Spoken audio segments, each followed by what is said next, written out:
There's not ever a place that everybody arises, or there's no one question you should ask to find out whether a person is culturally intelligent or not.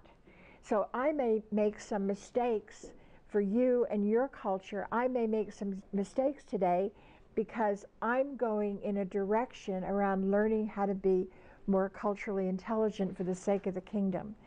And if I make a mistake, it would be really helpful for you to let a couple times a year. I found a ticket to go to India for $190. I found cheap tickets, and he said, okay. And that was our decision to go to India, you know. And we're going to fly from into Delhi, but then go down to Hyderabad. Why Hyderabad? Because there's so many people where I live who are from Hyderabad, because that's a place where a lot of the technology stems from. And a lot the H-1B visa holders. You know what that means, H-1B visa holders? I'll probably mention.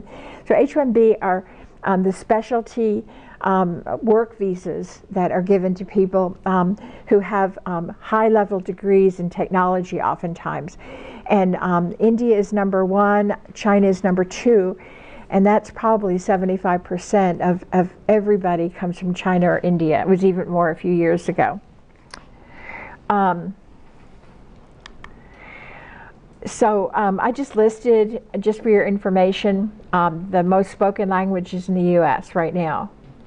So the reason Indian languages are not here is because there are so many languages in India. India isn't, not everybody in India is Hindu, and not everybody in India speaks Hindi.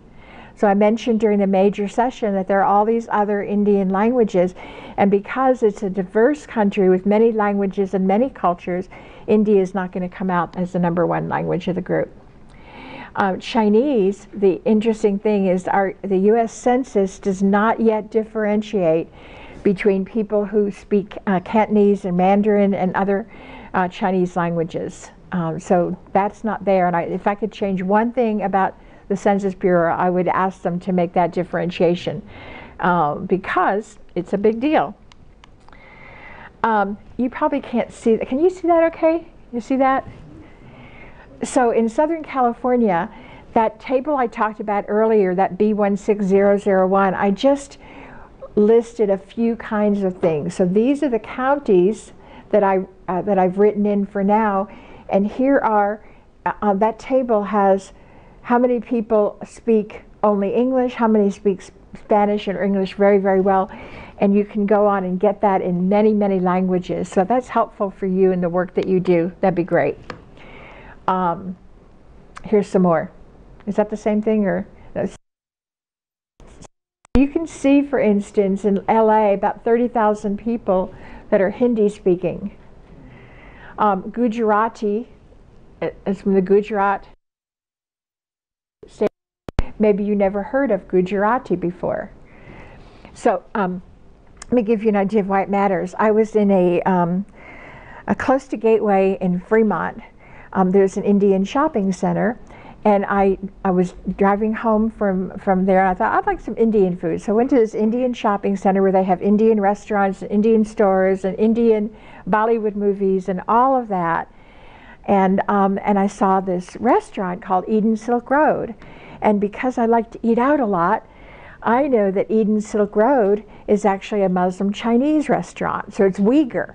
And maybe you've heard some about the Uyghur people in China right now. So I went in, and by the way, a lot of things, I just take advantage of being an old woman. People forgive an old woman of anything. So there's this Indian man at that restaurant, and I said, wow, I said, you're not Chinese? And he kind of condescendingly, oh no ma'am, I'm from India. And I said, well, where in India are you from?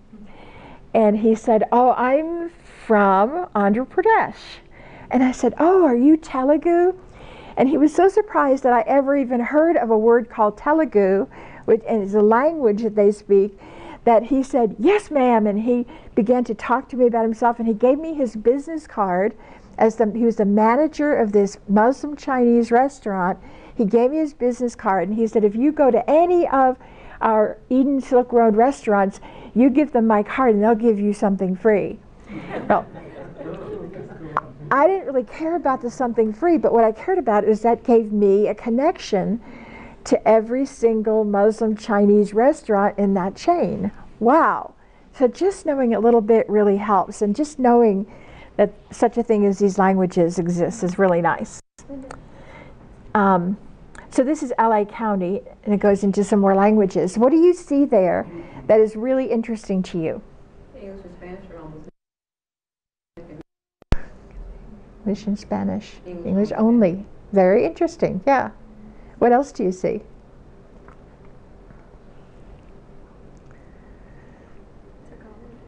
Tagalog is big. The combination of some of the languages is peculiar. Like there's some that are lumped together that there wouldn't be communication between the two languages. Like Persian Dari Farsi? Yeah, Persian Dari Farsi, Thai and Lao. Yeah. Well, there's actually enough language similarity that that's all they mean. More, it's not really about culture, but there's enough language similarity that people can kind of, so it's kind of, they haven't gotten to a point yet that they've separated them completely out. But for instance, we have right now a church planter who is from Afghanistan. Wow. And he speaks Dari, but we have him being interviewed in Farsi with some Iranian people because that's close enough to his language that he can speak it. So that's kind of why some of that's done that way.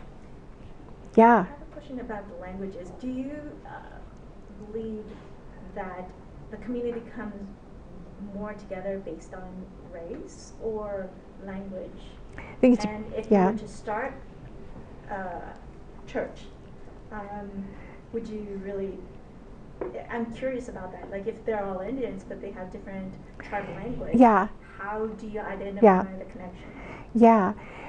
So I think it depends on whether, so most of the Indians that come here speak English, especially the younger people. They've been educated in English, they speak English, they're doing their technology in English. If their parents come, the parents do not speak English. So I don't know if you guys have ever heard of a concept called the 4 spaces of belonging. So the 4 spaces of belonging actually, and there's a book called A Place of Belonging, but I forget the author. But what the idea of belonging is that so some people identify, and their first place of connecting is what's called public space. So I'll talk about Indians for a minute. So there was a large Indian boy band concert in the San Francisco area a couple months ago. And all kinds of Indians came to that boy band concert. And interestingly enough, there were some Chinese that came as well. And a lot of events, Chinese will come to Indian events. When I was in India, I found that there's because the two countries are both very, very large mega countries, they really respect each other. And you'll find a lot of Chinese and Indian events together. So this large event, you saw that. And then, so that's the public space. And there's something called social space. And the social space coming together. So on Friday nights in the Bay Area, there's something called Truth Seekers. And Truth Seekers is a group, as a safe space for Indians to come and bring some of their friends. It's small enough to be relational, and they'll eat a meal together. That's all Indians. There's Indian culture. Going back to public space, another thing we've seen with Indians is that the Indians in the Bay Area who work for these high-tech companies have a real interest in, they're not Christians yet, but they're interested in the things that make America successful. And so if there's a church that's larger and growing and is very multi-ethnic, that's seen as successful, so it becomes a safe space for Indians to bring their friends. So for instance, a church called Echo that has about 100 Indians attending. And they meet for Truth Seekers sometimes in that same building where they can bring this group of 60 or so. And the church probably has a couple thousand people in several locations. So they're seen as successful, and that's a good thing. It's considered kind of safe space. Then there's a smaller group size, and that's maybe 12 to 15. And so if you think about Jesus' disciples, and that's called intimate space. No, that's called personal space. I'm sorry, it's personal space. And then the group of 3 to 5, and that's intimate space. So Indians are also coming together in house churches. And when they do that, that's usually Telugu with Telugu and Tamil with Tamil.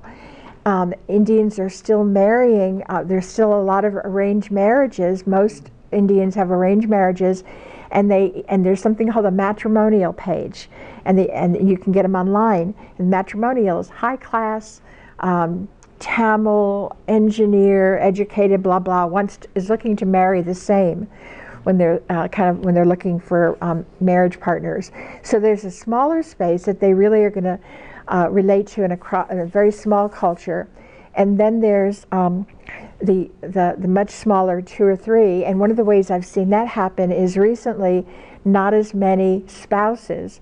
And usually it's the male who has the H-1B visa, and the woman has been allowed to get a special visa. I think it's just an H-1 visa that allows her to have a job as well. But now that's being limited, how many people can get those visas, and the women are more staying at home. And I see groups of Indian women coming together who are just going into, they're reaching out to people who are not Christians in that smaller space. So about 2.3% of India is any kind of Christian at all, identifies as Christian in general. And about 19% of the people who leave India are actually are Christians, which is a very interesting opportunity for us to see that. And about half of the people who are leaving India go to United Arab Emirates, Pakistan, the U.S., those 3 countries. So anyhow, I know you didn't ask for that, so I should just keep on going, or we'll never finish this. And I think we, the church, are trying. You know, we're trying to create communities. We do things like have chai on the table as well as coffee, and we will bring out teas that are Chinese teas or hibiscus tea for Latino population, etc. And we do that. We acknowledge the fact that there's a need for leadership that comes from all these different groups, that even if it's just simply representative at first, people are looking to try to bring leadership that represents the cultures that they believe God has placed around them. They're trying to reach. The church is really trying hard to do some of that. It used to be that the church, that the multi-ethnic church could only be led by a white guy, and but now, the church that I'm attending, a brand new church in Oakland, and the church, the pastor is an African American vegan artist. Whoever heard of that? And he's leading a multi-ethnic church, and we're seeing Filipino leaders and Persian leaders and all kinds of leaders that come from different backgrounds and are now, if English is the language, we're reaching across. And so what I would say, we're basically doing as good a job as we know how, but we don't really get it. So the word that I used earlier today, hegemony, how many of you heard that word hegemony before? A couple? Good. So basically, as I was saying earlier, that there's kind of an encompassing culture that is empowered and empowering, and it just everything kind of takes on that culture rather than kind of appreciating the various cultures. And we don't engage in CQ. Let me give you an example. One of my wonderful, wonderful, wonderful church planners that I work with is a very multi-ethnic church. And on Father's Day, he had an outreach, and he invited all the dads to come and enjoy a bacon bar. Okay, so who's not going to come to a bacon bar? Who? Muslims? Okay, who else? Jewish people? Who else? Vegans, what he said? Vegetarians, Sikh, Jains, if you know anything about those lines. Anyhow, that was probably not something that he should do. Yeah, but we don't know what to do. I make mistakes all the time. Remember the first time that I was in India, and we were taking a taxi from the airport to the hotel, and the taxi driver gave the taxi driver some money, and I asked if it was enough, and he shook his head. That wasn't enough. And you know where I'm going with this, right? Some of you.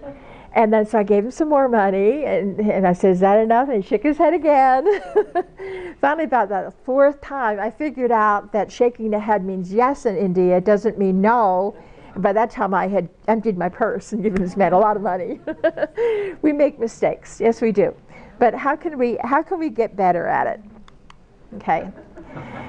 So this movie, actually, have you guys seen this movie? Think about this as the placement of two cultures, the Asian cultures, an Asian environment, and the rich and the not so rich, and the educated and the people who don't care as much about that. And just think there's hegemony is being practiced in that movie. So if you see it again, just think about the practice of hegemony in that. Anybody have any questions before I move on? Can you see that, now that I'm saying that, can you see that if you've seen that movie, can you kind of see the hegemony in that movie? Kind of, yeah, exactly. Okay. So how do we move towards what I would say is a biblical posture of humility? So cultural humility is we maintain an interpersonal stance that's kind of others oriented, open at least to the other, and open to the cultural identity of another. We don't go like, well, that's weird, or ha ha ha, that culture does this. There are actually fields of interest that practice this regularly. So the concept of cultural humility comes from psychology. My husband works at a vets organization that takes care of homeless vets. And cultural humility, because vets come from many backgrounds, is actually a standard practice that they're teaching in that business. But we don't do that in the church. Other people are more advanced in their understanding of this than we are. So CQ, we talked about that earlier. EQ is emotional intelligence, CQ is cultural intelligence. Your aptness in effectively collaborating with other people. It includes you actually knowing your culture, not just knowing other cultures. You've got to know your own culture to know what is cultural about you and what's just kind of, well, you assume everybody is like this, but it's really your culture. And again, I mentioned the idea of centered of arrival. It's a direction. So 3 dimensions, emotional, cognitive, and action. I think I'm going to go to something else and show. So let me talk about this. So the first aspect is drive. So for example, I am driven to know the people who are Chinese Muslims in my area because I'm driven by God to have an understanding for that culture. I'm driven by God to understand the Indians in my culture. There's a drive for us to understand. And if God hasn't given you that drive, I'm sorry. This is not my chart, by the way. Look at Livermore's chart. But that drive can't just sit there. I really want to know more about these cultures. You got to begin to learn something. And so the reason I knew how to respond to that man, are you Telugu if you're from Andhra Pradesh, is I cared to look it up. Recently I was in a restaurant and the server was from a particular country that I didn't know anything about, and really quick I just turned on my cell phone and found out that his country was good at wine. And I said, well, have you been up to the wine country up in, it's probably not as good as the wine you're used to, is it? I waited to identify with him. And we had a better relationship than we would have because I had a piece of knowledge about his country because I had the drive to know about him. I'm wired for that as a Christian. And then strategy, they determine what are you going to do. So for instance, we have about 9, do you know what the word for a Sikh temple is, anybody? Anybody? It's called a Gurdwara. So a Sikh temple is a Gurdwara. And there are about 9 of those places in the San Francisco Bay Area. And actually the University of California in Santa Cruz has a Sikh studies department that's funded by the Sikh community of the Bay Area. There's a lot of Sikhs there. So I find out about these Sikhs. I go and visit the temple because I'm interested in learning. But now I've got to go a bit further. And so my next step is that I see that what the Sikh people do is they have meals 24/7. You can come to a Sikh Gurdwara and get a meal free. You can make a donation if you want to, but you can get a meal. And there are always groups of people. The men are usually serving the meals and the women are cutting up the vegetables. So I bring a box of cabbage and sit down with the women and cut up vegetables with them. That's a strategy to try to get them to know. It's only a little part of a strategy, but thinking of the strategy, and then the action is actually the doing of that thing. So we have strategy, but if we have strategies and all kinds of ideas, we never do it, that's a different thing. So for cultural intelligence to happen, you really need to experiment and sometimes fail in some of these things. The first time I used to help to resettle Cambodian refugees back in the 1980s. And I remember one of the things I did was I touched a Cambodian child's head because I just was loving on that child, and they freaked out because in their culture the temple is where, the head is where the spirits reside, and I should never touch a child's head. I made a mistake, but they knew that I loved them and they forgave me. So in doing this stuff, you're going to make mistakes, but honestly, just keep on trying. That's all I can say. Benefits, I'm going to actually, you kind of know what these are. I'll give you, if you want to. Affects church life. So what I did is look at the love languages, the 5 love languages, and say, how do we use them? So the 5 love languages are basically as words of affirmation. I just reduced it to words. You're smiling because you saw food, aren't you? So time, use of quality time, giving and receiving of gifts, acts of serving, touch, and I added time. And actually, Gary Chapman's son Derek is a friend of mine, and he and I have talked about this, and he agrees that food should be on here.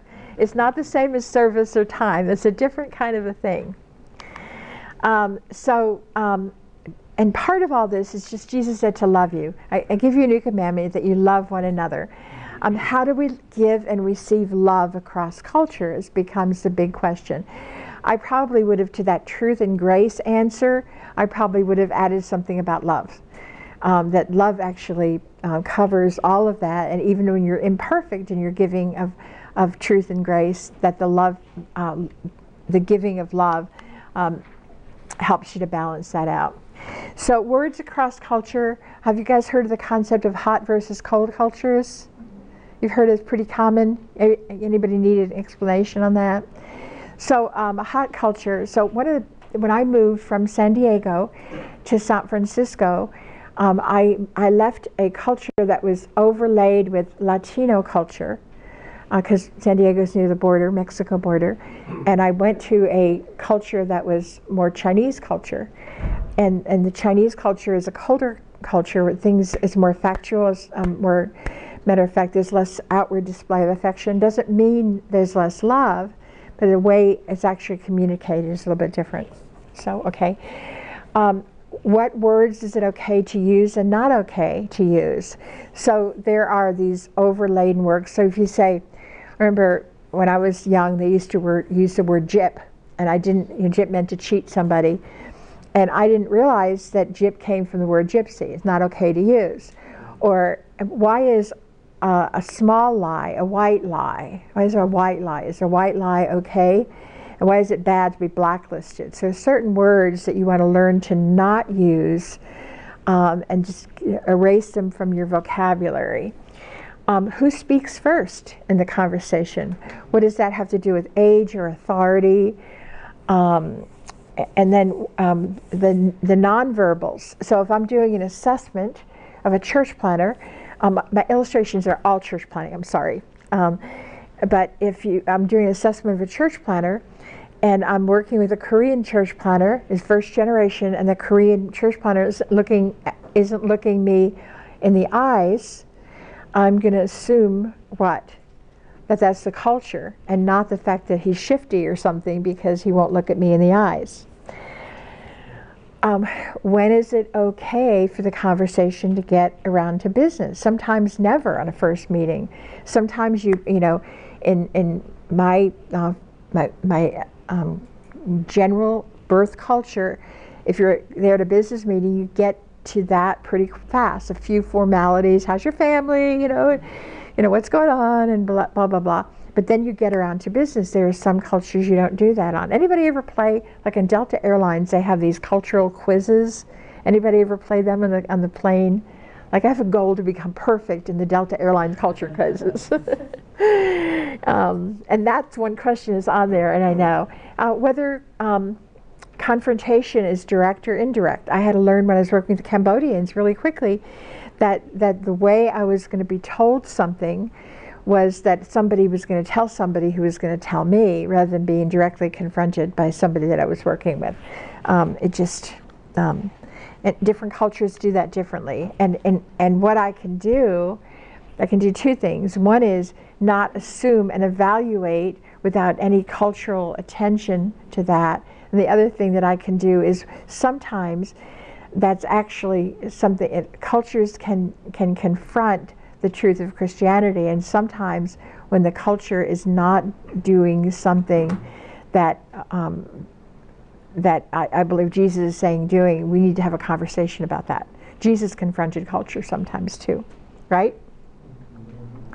And that using precise language rather than vague. So, if you say the word many, what does many mean, especially across cultures? And if you're poor, what does poor mean, or things like that? So to kind of idiomatic expressions, how do you twist an arm and hit the books, or things like that? How do you learn to not use those kind of phrases when you're speaking to people across culturally?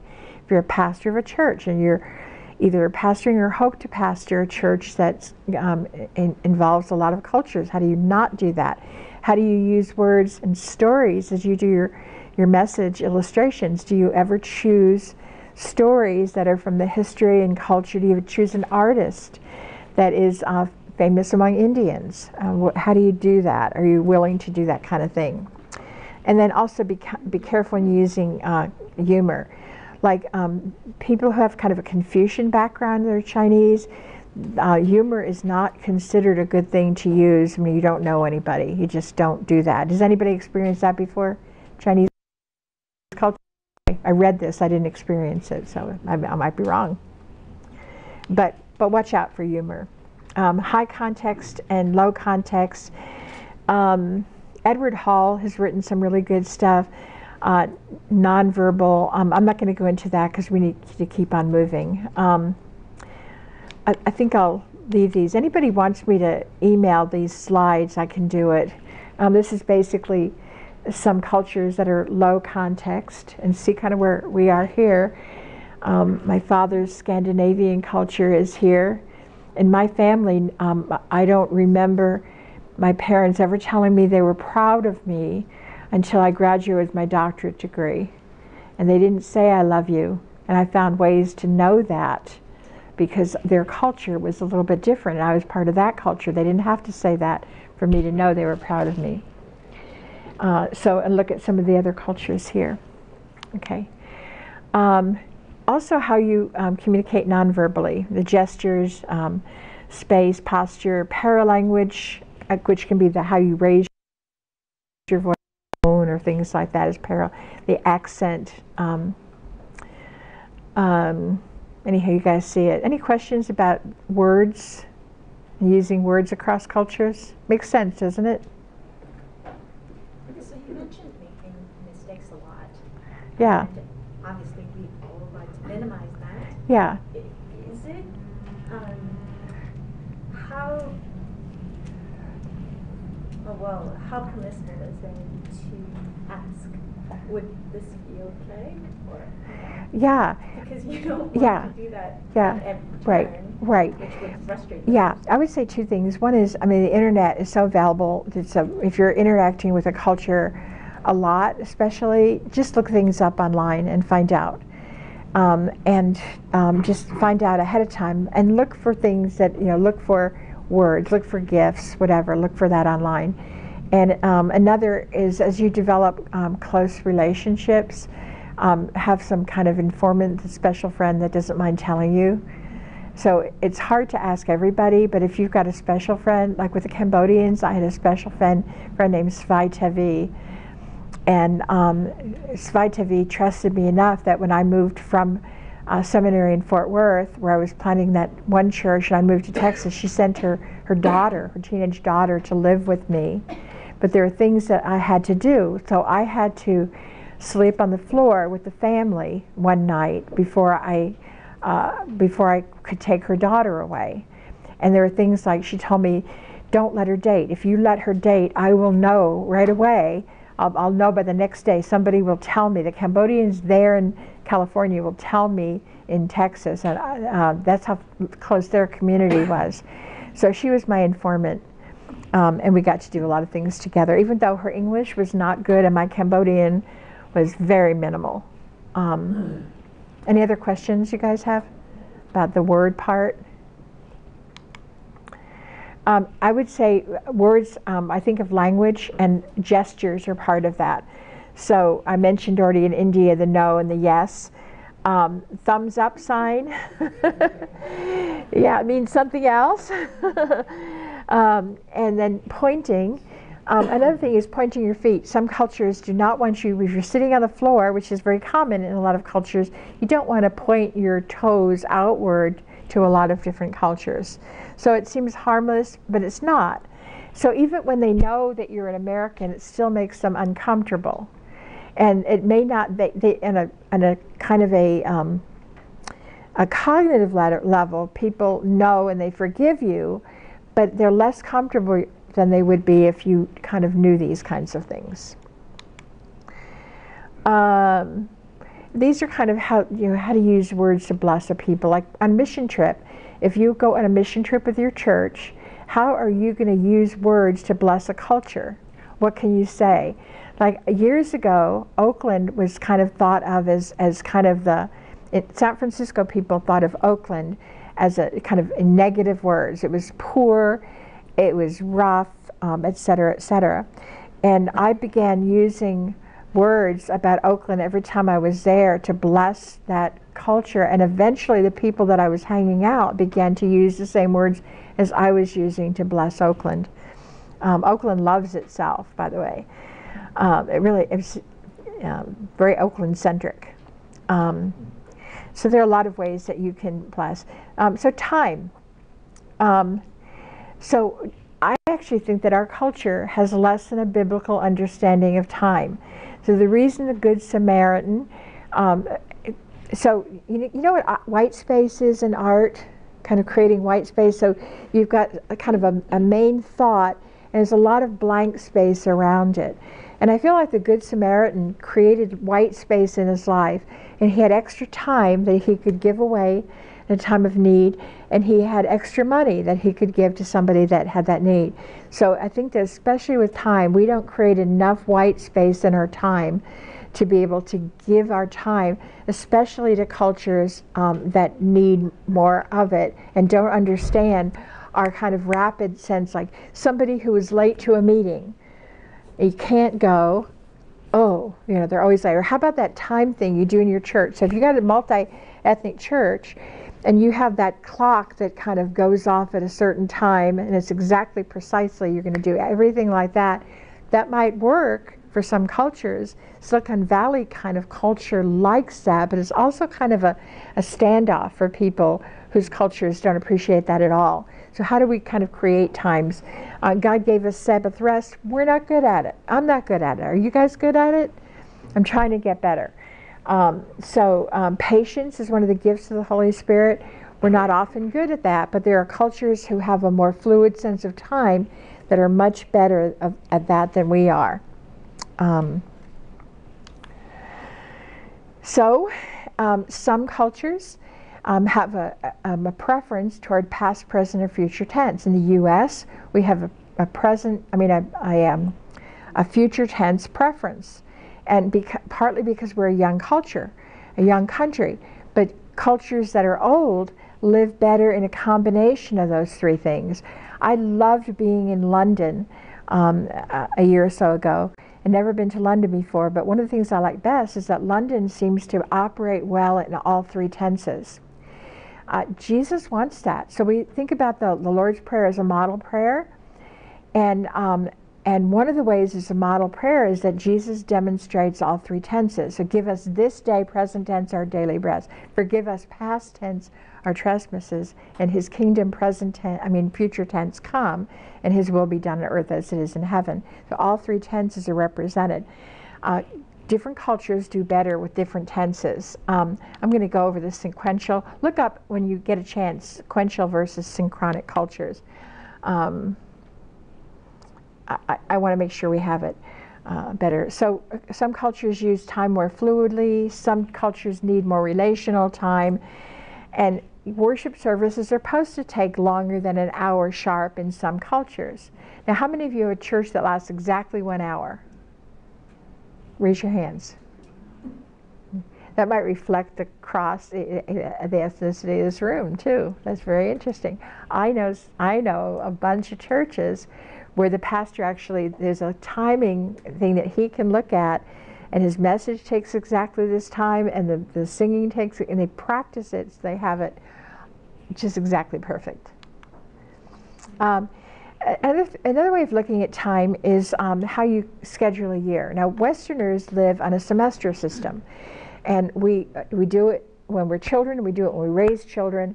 We get in the habit of living in a semester. Marketers say that there are a couple of times a year that people are actually more responsible to marketing. So one is like the January, February time, like later January, early February, and the other is, what do you think it might be?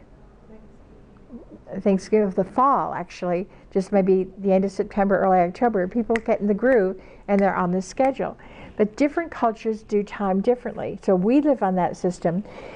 In February is often considered, I remember one time we used to start churches on Super Bowl Sunday and have the kickoff of a new church. So, but what might conflict with Super Bowl Sunday, which is now the first Sunday in February? What might be happening then? Anybody? Anybody Chinese in here? Have an idea? I'm sorry? Yeah, the Lunar New Year. It's often happening right about that. It's different times.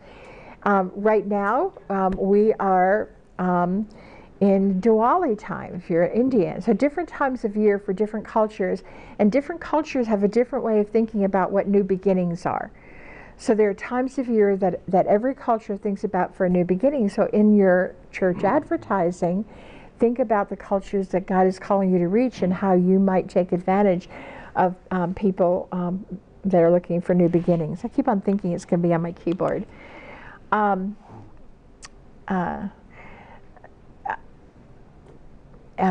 Nepal, the Sikh tradition, different places like that have holidays that are dedicated to certain times, and it might be good for you to think about holidays that relate to them.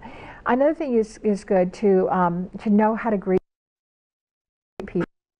I've intentionally gone to Muslim markets at the Ramadan time, and I know how to go into a Muslim store and say kind of happy end of Ramadan, now you can eat again. So Mubarak is how you say it. Or I know that when I go into a Muslim restaurant and eat right about then, that it's appropriate to give a larger tip than normally.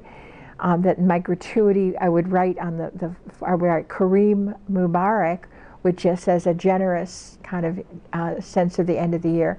But I've learned that after 22 years of living in the Bay Area and trying to reach out to Muslims. But if you learn those kinds of things, so look up, you know it's Ramadan, look up, well, what are the cultural traditions I ought to be aware of? One time I actually went to Can I say something about Ramadan? Yeah. What helped me to learn more about Ramadan and Muslims was trying to find the similarities of how us Christians Exactly right. celebrate the time of fasting. Yeah, that's great. That was very, very helpful. Yes, that's really good. Finding these similarities. So I got in the cab with a Muslim driver one time. I think it was Uber actually, and I sat in the front seat because I'm an older woman and I could sit in the front seat and I could play with that again and how helpful it can be. So one of the things that we have a lot of people from Yemen, and 80% of the corner liquor stores in Oakland are run by Yemeni people. And so the other Muslim people, because they won't even close on Fridays for prayer. And this man was saying, I passed a Yemeni woman. I knew by how she dressed that she was probably Yemeni and what neighborhood she was in. I said, oh yeah, she's probably from Yemen. And he just got really hot. It was Yemeni people in the days and blah, blah, blah. And not only that, but one of the jobs Yemeni people do, 30% of the San Francisco Unified School District's janitor system are people from Yemen. And so they clean, and that's a dirty thing for Muslims, that the Yemeni people sell alcohol and they clean houses and whatever, so in schools. And so he got really hot, and I just said, you know, when I became a Christian, I decided I wasn't going to drink anymore. And I didn't say it's because the seminary wouldn't let me, but, but cut that. But he was really happy, and that opened, that similarity opened. Another time was in a mosque, and it was a there were school principals, and there were authors, just a lot of intelligent Muslim people, and they were presenting something. They gave a free meal, and they were talking about themselves. So instead of me going to something where Christians talked about Muslims, Muslims were talking about Muslims. And they had posters all over the place, and one was don't waste the water, because in the bathroom Muhammad says not to waste water, Muhammad says not to cut down trees. And so I could enter the conversation at the place, well, you know, that Jesus wants to save everything. What answer do you have of saving the world from what you're talking about?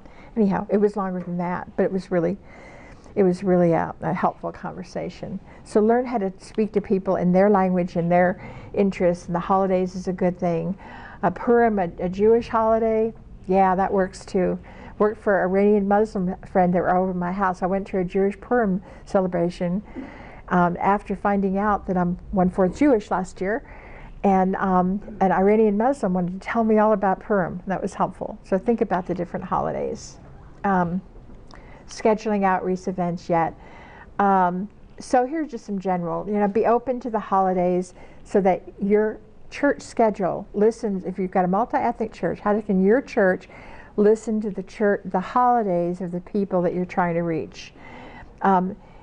Learn how to greet people in relationship to their major holidays, consider how you can use these times for outreach, and just also loving on people when their holidays. You've got a bunch of international students, and it's time for their holiday. Can you actually reach an international community to invite them when it's time for their holiday and when it's time for your holiday? So one time I had a group of Japanese college students from San Francisco State came over and helped me trim my Christmas tree.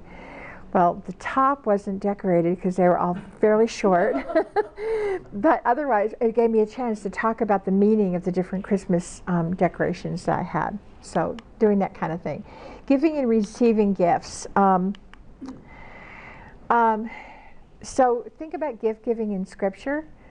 So when we give gifts, we feel obligated sometimes, but think about scriptural implications of gift giving. And I've got a bunch of things here that you can talk about. Remember the poor when you give gifts. Give to people who are in need. Give appropriately and wisely, and receive well. So remember when you were talking about people in prison. I actually work at San Quentin prison, and one of the things that I find when people get out of prison is that they feel like they have nothing to give. And I need to be, and this is for homeless people too, how do I receive from people? How do I allow people to be givers?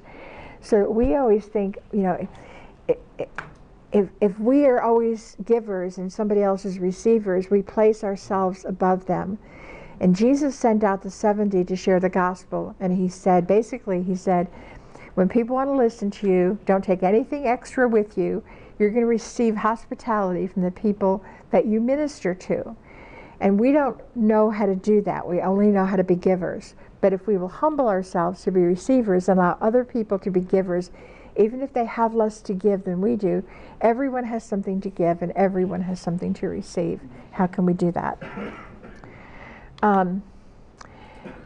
Cross-cultural etiquette. Who is it? I've got a bunch of things here. Let me see if there's a few. One is what kind of gifts are acceptable? So in Chinese culture, from what I understand, to give a pointed object like a knife or a pair of scissors as a gift is considered something like you're severing a relationship. So for traditional Chinese culture, that's not a good gift to give somebody. I was with a woman from the UK on the plane yesterday, and just 36-minute flight, we became really good friends. And she said in the UK that that's also, you can't give a gift like that, but if somebody does give you a gift like that, you have to give them back a penny, or let them give you back a penny, because that means that they've actually bought it rather than you giving it to them.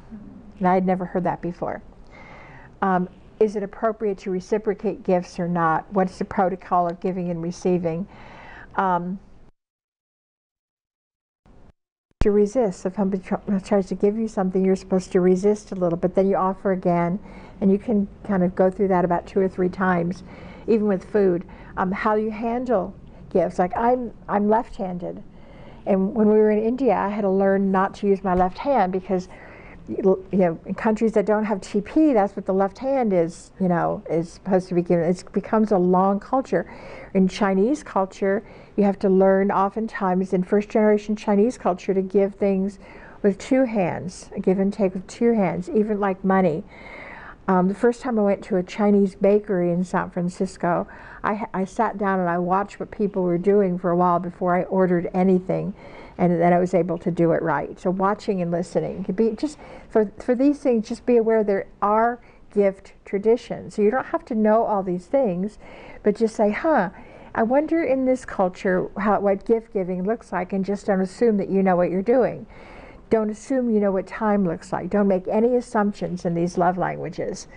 What colors you use to wrap gifts with, what kind of ribbons you use, how you fold paper, all of these kind of things, and you can offend people.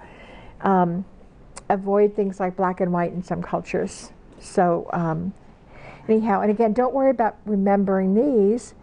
Just think about, look up gift giving if you're going to give a gift cross-culturally. Then serving.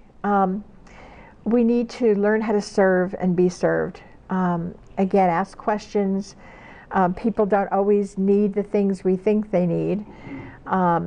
Do we care about what others care about? The famine in Yemen. So right now I'm talking with, there's YWAM in downtown San Francisco, ministers to some Yemeni people.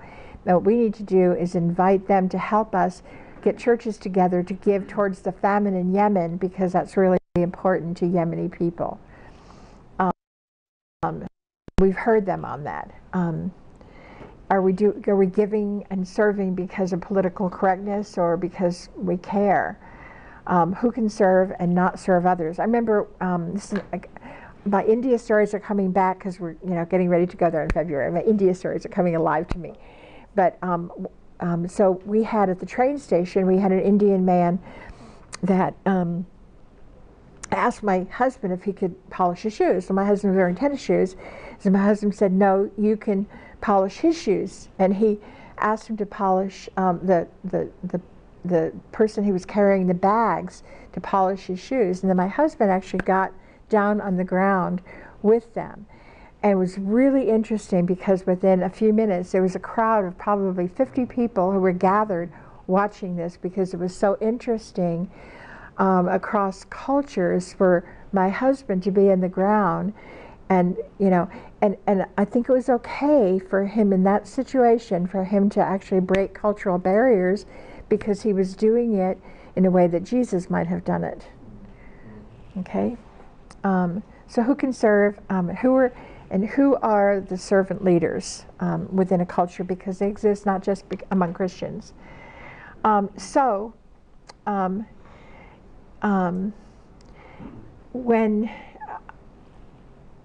When guests enter into your church building, do they see themselves?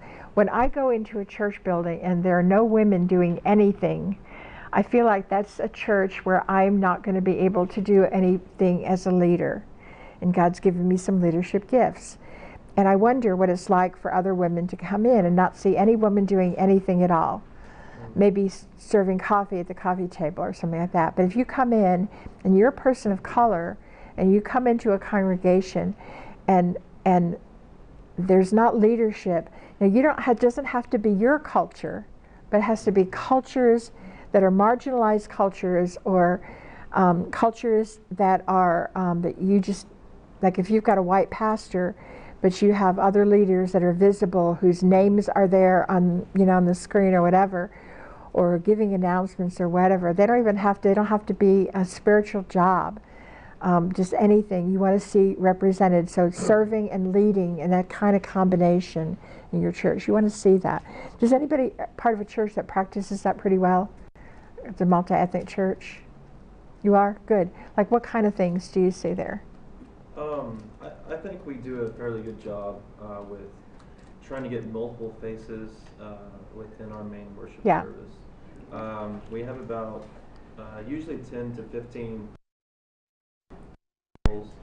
whether it be a worship service, leading worship, helping with offering times, testimony, poetry, good, sharing those sort of things, praying over people, announcements, and of course the message. That's good. I remember back when we started our first multi-ethnic church 22 years ago, and we were looking for things like multi-ethnic crayons, and they actually do make them, multi-ethnic crayons for children that have different kind of skin colors. And we looked for books that were, Jesus got to hug children of different kinds of backgrounds and stuff like that. So, just being what we wanted in our leadership team was a variety of people who would consciously think about making those decisions. The value was put into the leadership team so they could actually share it with others. Touch. Okay. So I've got a lot of examples here about Jesus touching. I'll keep on going. Hugging across genders. What do you think? What's he doing? Is he hugging me? Trying to take advantage of me? Trying to steal from me? Should I call for help? Who can hold hands with each other? So in some cultures, it's appropriate for young women to go down the street and hold each other's hands. And it's appropriate to kiss people on the cheek. And, who can do that? A relative, a stranger, anybody. Who can pat who on the back? In some cultures, that is very condescending to pat somebody on the back, and you don't want to do that. So, how do you do that? When I go into a context where there are either a lot of Muslim people or any Muslim people or people who are Indian background who I don't know, because in our area about 30% of the Indians in our area are Muslim, and so I don't know about the Indians either. And I don't stretch out my hand to a man. I won't do that. Now if they stretch their hand out to me, because some are changing, that's okay. We can do that. So there's a wonderful African American church that I visit pretty frequently, and everybody hugs everybody the first time they see them, and that's great. But you have to make a decision there. Do we want to create this huggy atmosphere? But if we do, we know that we're not including our African American Muslim community in the area who doesn't do that. How do you? So you make decisions, and sometimes you make decisions that defy some cultures, and sometimes you do the opposite way. So just being aware of how people touch, hold and touch babies as appropriate. There's a big race in San Francisco called Beta Breakers. I remember a church planter running that race one time, and a lot of people dress up, and he dressed up like a pope. And it was really interesting that lots and lots of Latino people handed their babies, even though they knew this was not really the Pope, they handed their babies to him as he's running the race because they wanted that touch and that blessing so much. And that became a ministry for him. There was a student at Northern California Gateway campus a long time ago who was a former lesbian, and nobody knew if they should hug her or not. Nobody knew if they should visit her room or not. So should a woman who's a friend of a lesbian, does she get to hug her? And that woman never had, if she had a man come to her room alone, it was not appropriate. If she had a woman come to her room alone, it was also not considered appropriate because after all, she might be tempted by her old lifestyle. So how do you use the gift of touch wisely in situations like that? The holy kiss, the laying out of hands. So the Bible uses a lot of hand kinds of and body movement, but how do you do that across culturally? Just learn that. Food, yes. In Scripture, sharing the Lord's Supper, Jesus is the bread. He eats in all kinds of homes. He multiplies loaves and fishes. He provides manna. God provides manna in the wilderness. The Passover Seder is a remembrance. Jesus set the 70 out and told them to eat. So I've got some things here. How do we do this with others? But there are lots of food taboos just to be aware of. Who doesn't eat pork? Jains and upper class Hindus don't eat eggs. Hindus and Zoroastrians, actually we have a lot of Zoroastrians in the Bay Area, so that matters for me. They don't eat beef. Jains don't eat root vegetables like potatoes and carrots and stuff like that. Muslims don't consume alcohol, so don't give them a bottle of wine when you go see them. And yeah, you're at the bottom one. Voss, white Anglo-Saxons, Protestant don't eat bugs. So that's a grasshopper. I'm sorry. The appendix I have on this is basically about the guilt fear kind of cultures. We didn't really mention much about that today. Guilt, fear, honor, shame, all of that is an important part of crossing cultures. There's a website called honorshame.com, so if you want to know about it, they'll give you resources to know more about that. If you are a teacher or preacher, you'll want to know, if you have a multi-ethnic church that you're ministering in, you want to know more about guilt, shame context because it matters. What stories you use and how you share the gospel. And I mean, this stuff matters to me a lot, but I think if you take these love languages and you know that they exist and you know you can think about that, then you'll ask yourself the question and you'll teach your congregation, how do we think about food so that we reach the many people God is sending our way? So maybe that Christian Indian in your context is very, very willing to come and join you, but will that Christian Indian ever invite a friend if they feel unsafe inviting you into that context?